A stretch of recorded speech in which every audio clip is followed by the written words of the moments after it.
Hi, I'm Callum from Tyne Valley Motorhomes, and this is the handover of the Benimar Tessoro 413.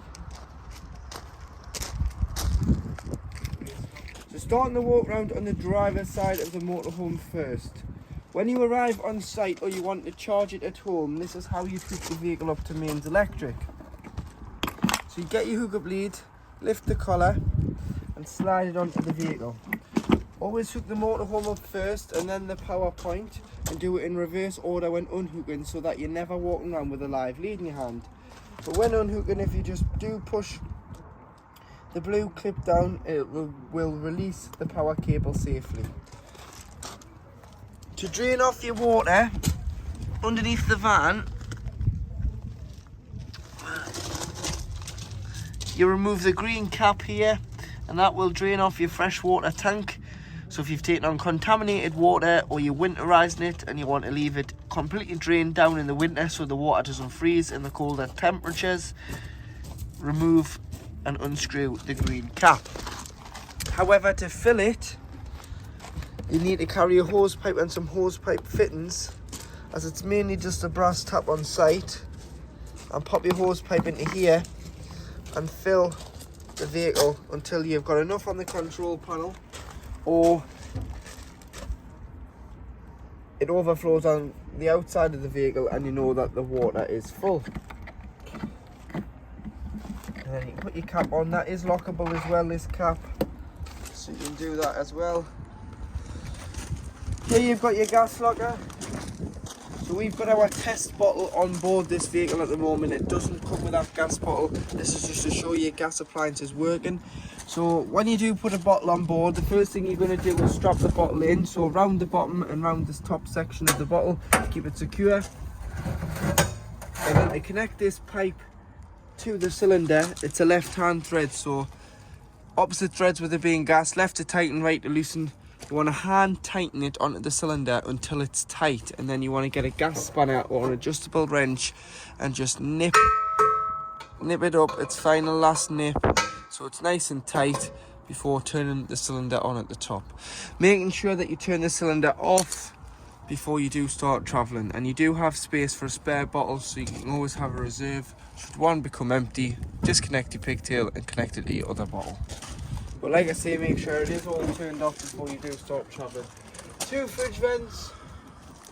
Behind the back wheel you do have your waste outlet points. This is any dirty water collected in any of the drains from the shower to the hand basin and to the sink in the kitchen. So your dirty dishes water. On the way out of your site, don't drive around with dirty water because it's going to add weight. Just allow it out by opening the valve and it will drain out underneath the grid on your site designated waste outlet point. You've got your bunk here, but what you can do is you can fold your bunk up. So put your mattress up first, or should I say pull your mattress back, put the board up first, tie it back, and then there's a strap here. It goes on at the top, which keeps your mattress up, and same for the little bit at the back that makes a single bunk bed, and you do have some storage in here. You've also got some storage underneath so you can keep your leveling ramps, your hookup leads in here, and under there you've got your spare wheel. Carpets. And then round the back of the vehicle, you've got your high level brake light and your reversing camera. Your bike rack, your 2 bike rack. So that just pulls down, wheels on here. These 2 spokes which clips the wheels down. Through the last bike's crossbar and the first bike's crossbar. Then we do recommend putting some sort of bike lock around the bike frame just to keep it nice and safe and secure when leaving the vehicle unattended. Tow bar with 7-pin electrics. If you plan on towing anything, you do have a tow bar on the vehicle.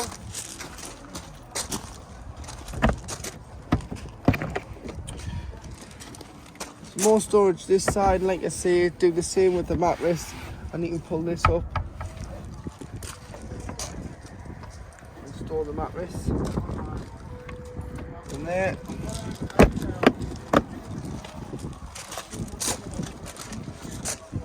cassette toilet. So to operate your cassette toilet, so to open all the locks I've showed you, you've got your habitation key, including your hab door.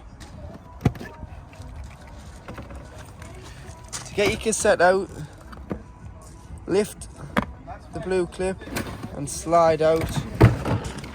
You can carry it or you can wheel it to the designated waste disposal point on site and then empty.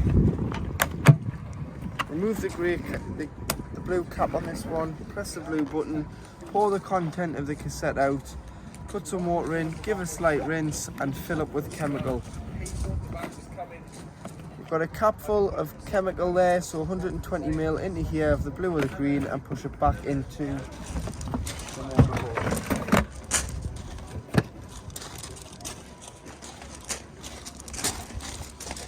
This is your cowl for your heating system, so just make sure that's always obstruction free for the heater. But that'll only work when on gas. The heater does work on electric as well, but it's an emergent heater on electric, so the fumes will only come out when operating on gas. External gas point. So you can use a quick release connector and connect the pipe to your Kadak. Turn the tap on and it'll use the bottle on the other side of the vehicle instead of carrying an additional bottle. Just to do some outdoor cooking. And you do have a external shower as well, this one here, cold water only on there, so make sure the pump's on and you can hose the dogs off, the boots, the bikes. On the Ford,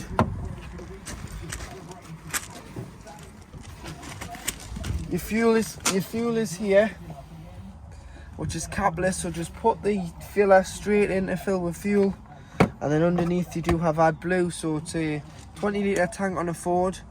It'll come up on the dash, AdBlue level low. It'll give you a range mileage countdown. Just top it up as soon as that comes on. You can buy it in the pump or you can buy it in the drums. It's up to you. You might want to carry one in the van with you. Top it up as soon as the light comes on, because you'll only get a limited countdown until simply the vehicle won't start. And I think it's of 1,000 miles. So top that up. Open the bonnet of the Ford, you can use the key. Put it above the Ford badge. Turn it to the left to pop the bonnet and then to release it to the right. And you've got your various fluids, so power steering, oil, stream wash, brake fluid, coolant. Positive for giving or receiving a jump start, and then you'd earth off here as the engine battery is underneath the driver's seat on the Ford. So to operate your control panel, when you're on board the vehicle, if you're hooked up, you'll get this light here, which indicates that you're on 230 volt. To turn the 12 volt system on, you turn your power button on first, and then the 12 volt, and you'll get all the 12 volt off the leisure battery if you weren't hooked up.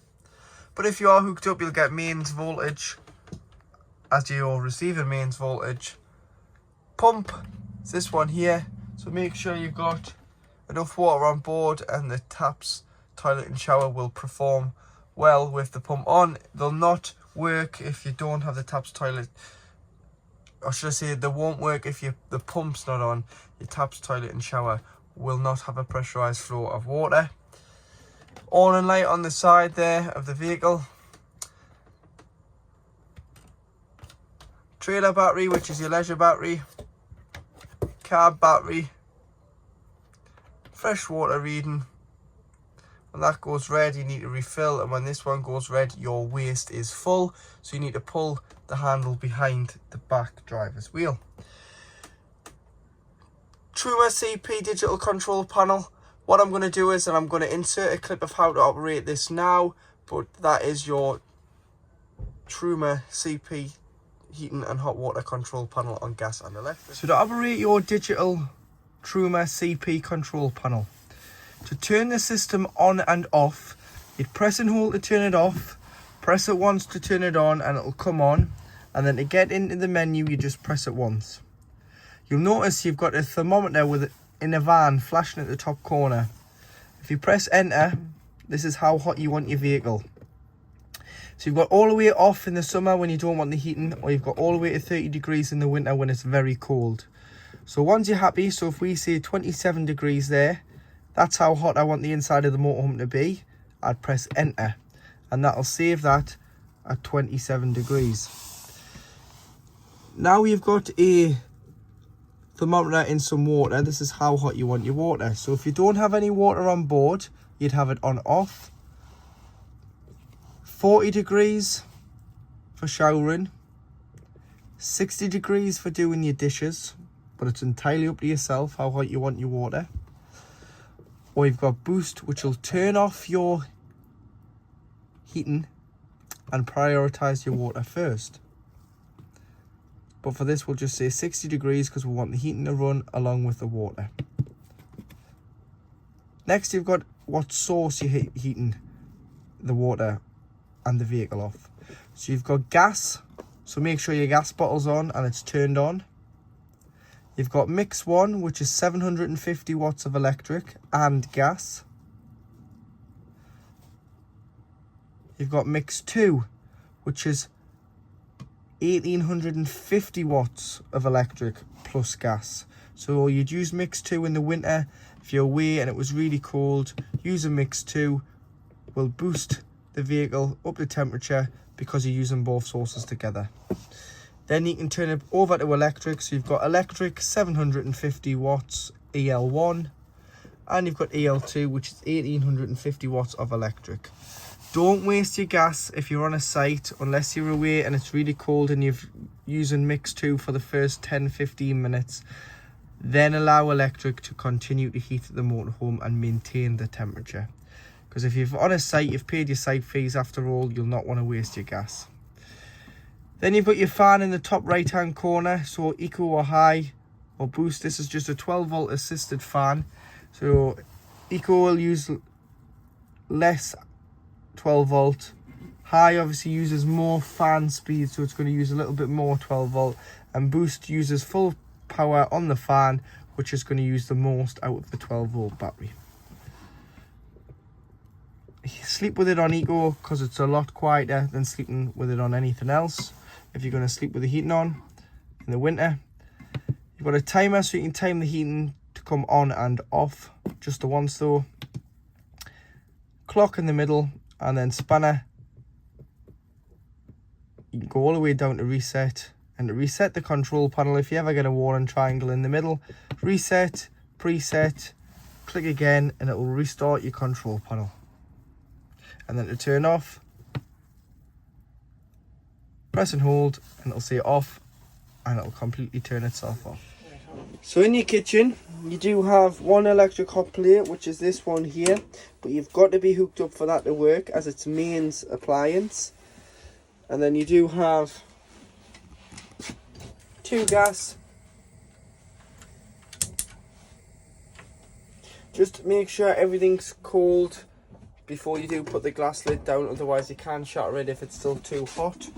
And underneath is where you'll find your grill.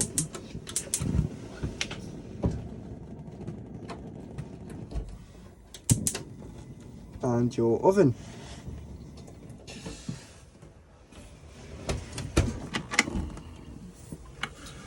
Little storage cupboard in there. Above you've got an extractor, so you've got the light and the fan and the extractor, which is 12 volt. Storage above, and then in here you'll find your slide out cutlery tray,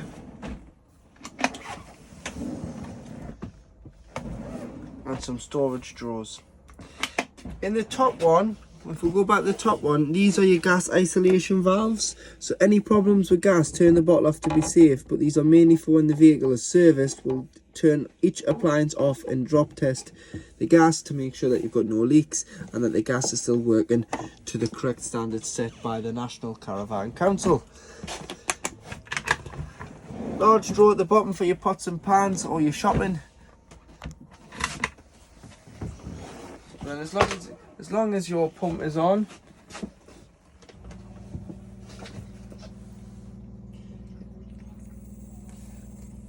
you pull your water through on the hot, on the cold, and then slowly through to the hot. Please note that it will take a little while if you've drained the system down for the pressurised water and the hot to come through. It normally takes around 3 to 5 minutes as it's filling the boiler up, and it's going to cough, splutter until you get a steady flow of water from the tap. So to operate your Thetford fridge, so you've got a separate freezer compartment to your fridge. To turn on, use the control panel in the middle, so press and hold to turn off, like so, and back on. You'll notice that A and a picture of a plug stays on. A stands for automatic energy selection, and it picks the best source available to the motorhome at any one time, and it will always prioritise hookup over gas. So that's why the hookup is illuminated there, so it's operating on 230 volt, so it'll act as a household freezer. So if you're at home and you are pre-chilling, just hook it up, leave it on A, it'll automatically go to hookup. If I was then to take the hookup out and the gas was to be switched on, it'll self-ignite on gas, so it'd switch off the hookup and it'll go to the gas sign illuminate instead. It's still on A. And then if I was to start the engine of the motorhome, it means that what will happen is it's just a 12 volt setting which keeps the temperature the same as when it was when you switched off the hookup or the gas. So it'll just mean when you're travelling, keeps your shopper nice and fresh when you are moving until you go back onto hookup or to gas. But it's got to be pre-chilled beforehand, so there's no good just putting it onto 12 volt with your shopping in. It's got to be down to temperature, and your shopping's got to have had a few hours, up to 6 to 12 hours in that fridge to get down to temperature itself. Now if you need to take it off automatic for any reason, you just press, that's 240 on its own. Battery code 6 has failed because the engine's not running, loss of 12 volt, or gas.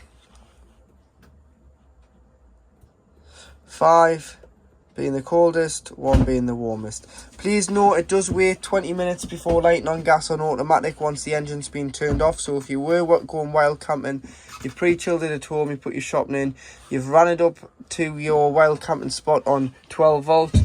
From 12 volt to gas, it will wait 20 minutes before lighting on gas, because it's a safety feature in case you are filling with diesel at a petrol forecourt. And then the last one you've got is a frame heater, so it stops the rubbers from sticking to the doors when the fridge and freezer is on. One thing I will say, when you're leaving the vehicle unattended, parked up over the Christmas, or you're just not using it for a couple of weeks, leave your fridge freezer door open, because it'll form an airtight seal and it can trap the air in there and start to smell. So just underneath you've got little toggles. You need to take them off and put them in there, and what that'll do is it'll hold the doors in the open position so air can circulate in and out of the fridge and freezer compartment. Your microwave is just a mains appliance, so you've got to be hooked up for that to work on the microwave. And above you do have your TV booster here, so it's a fixed aerial, but you can boost the signal just here should it be too strong or too weak. iNet box, you can put a SIM in it and control your heating remotely, but you do need a SIM card in there for it to work on the iNet box. In your washroom you do have a large shower cubicle, so make sure your shower screens are tied back before you do start travelling to avoid any damage to the shower screen. Tie it back. Hanging rail here for wet towels, but also doubles up great if you've been caught out in the rain. Hang your coat and wet clothing on there on hangers. Shut the door and put the heating on. It'll get it lovely and warm and dry, no problem at all, and it'll drip dry into your shower tray, so you haven't got to worry about mess and wetness. To operate your toilet,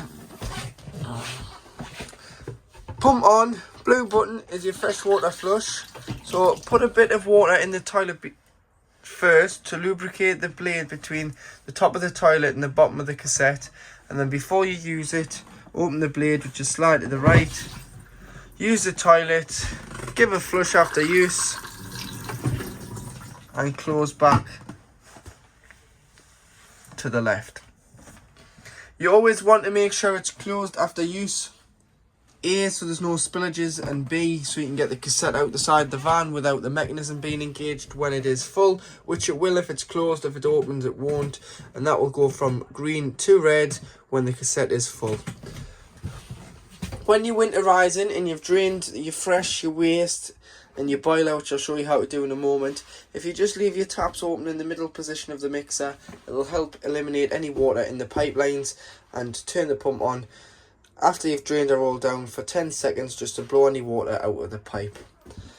Also remove your shower head from your shower hose and lie your shower hose down in the shower tray, and that'll stop that from getting any water in here. And you do have storage behind the mirrors in the washroom. Underneath the seat behind the passenger seat is where you'll find your boiler. You'll also find, so before we get onto the boiler, we'll start off with the trips and the fuses. So all your mains trips are in the back box here. So you can trip test the vehicle if you're not thinking you're receiving power, and if you do trip the vehicle out, you can try here before you try your main site. This box here has got all your 12 volt fuses in. They're all listed on what they do, so do just carry some spare blade fuses with you, just in case one fuse does decide to blow a fuse. You can replenish the fuse there. And this is just your charger, this black box here, so just make sure that's on, leave it on, don't touch it, and that will charge your leisure battery when you're hooked up. Getting on to your boiler now. So your boiler provides hot water, but it also provides heating via the air ducting, which is these great brown pipes here. But what you need to ensure that is in the winter that your boiler is drained down when you're not using it and we're experiencing colder temperatures, because you wouldn't want the water, which is 10 litres, to freeze in here, because it'll crack the boiler and it'll leak inside the vehicle. But it'll not only cause a lot of damage, this is very expensive and not covered underneath your warranty for frost damage, because you as a consumer need to drain it down. So what you need to do is, this is an anti-frost valve here, this black box with the blue diamond on. So automatically at 3 degrees, when that senses the cold, it will drop the water when not in use. But I wouldn't recommend trusting it all the time, because it may fail over use in the future, and then you don't want to become heavily reliant on it. So what I would do is I would physically drain the vehicle down myself just to make sure it is done. So all you need to do is turn the diamond on the top, button at the bottom pops out, and that is your system drained down. To stop it, turn the diamond and push the button in. If the button never does stay in, top tip, put the heating on first without the water. Allow it on for the first 10 minutes to get the area warm, and then the button should stay in. But drain the system off, leave all your taps open. Once you've drained it off, just turn the pump on for 10 seconds and allow it to blow any water out, any pipes, and make sure everything's drained off. So fresh, waste, all your taps, and then make sure the pump's being drained off by turning the pump on for 10 seconds to blow any water out. And then do it in reverse when you come to reuse it. But filling the boiler is when you go to the hot side of the tap, not the cold. So cold water you'll get straight away once you filled the system up. Hot water, cough and splutter, make all sorts of noises until you get a pressurized flow after around 3 to 5 minutes of having that tap open.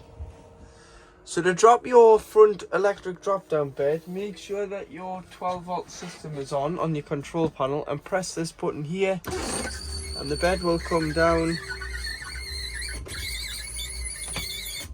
to there. Ladder goes on, and you do have an additional double bed.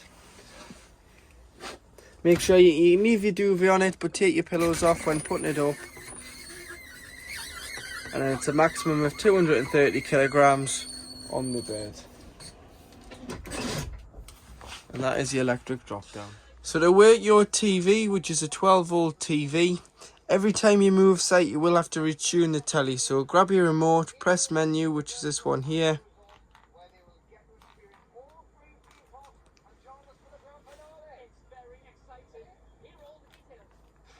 And go along to install and retune, which is a red square.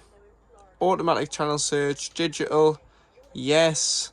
And it'll start and find as many channels as it can in your area. But you will have to do that. If you're struggling, you can adjust your TV booster. Or if it's pixelating, try bringing it down, as sometimes it can just be too strong and cause a little bit of interference. I do apologise, this isn't a 12 volt telly, it's a 240 telly, so you do need to be hooked up every time to use your TV. So it'll only work when you're on mains hookup. But as you can see there, it's tuning and it's finding loads of channels. But always retune every time you move sites to pick up different channels, as you get different wavelengths from the signal.